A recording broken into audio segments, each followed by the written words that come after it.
Welcome to మునాబ్ బైగేజ్ అన్న. Bike వచ్చేసి మనం రీసెంట్గా అయితే వీడియో అయితే పెట్టాము. స్మాల్ డై ప్లగ్ వేసి మనకు టైట్ చేయడం వల్ల అయితే ప్లగ్ డై అయితే పోయింది. హెడ్కి వచ్చే స్లో అయితే మనమైతే లేత్కి అయితే పంపించాము, స్లో అయితే వేయించేసాము. స్మాల్ డై వేస్తే మనకైతే హాఫ్ ఎక్కుతుంది అన్న. డై అయితే చూపిస్తాం మీకు. ఇలా ఎక్కించి ఫుల్ టైట్ చేయడం వల్ల అయితే మనకైతే డై అయితే నరిగింది. ఇప్పుడైతే వీడియోలో అయితే మీరు చూడొచ్చు. ఫుల్ డై అనేది మనకు ఫుల్ ఎక్కుతుంది అన్న. స్మాల్ డై వేయడం వల్ల అయితే డై అయితే పోయింది. ఫుల్ డై అయితే చూడండి ఎలా ఉందో. మొత్తానికి అయితే ఫిట్ చేసాము. చిన్న పొరపాటు వల్ల మనం అయితే ఫుల్ బోర్ అయితే ఓపెన్ చేసాము. అంటే ఇంజన్ మొత్తం కిందికి అయితే దింపాలి స్కూటీలకు. మొత్తానికొచ్చేసి మన కాడికైతే స్కూటీలో వచ్చాయన్న. ఈ బెల్ట్ అయితే ఎయాలి ఈ బైక్‌కి. ఈ బైక్ వచ్చేసి జనరల్ సర్వీసింగ్ టోటల్‌గా అయితే బైక్ అయితే స్టార్ట్ కావట్లేదని తీసుకొచ్చారు. ఈ బైక్ వచ్చేసి మనకైతే ఎలక్ట్రిషియన్ ప్రాబ్లమ్. కరెంట్ అనేది, పవర్ అనేది రావట్లేదు. కాయిల్ అయితే చెక్ చేస్తున్నాము. టోటల్‌గా వచ్చేసి ఈరోజు బైక్‌లో వచ్చాయి స్కూటీలు.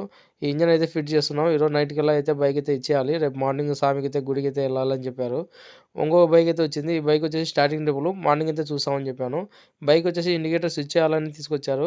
ఇదైతే ఏసి పంపించాం. ఓకేనా? మన వీడియో నచ్చితే లైక్ చేయండి.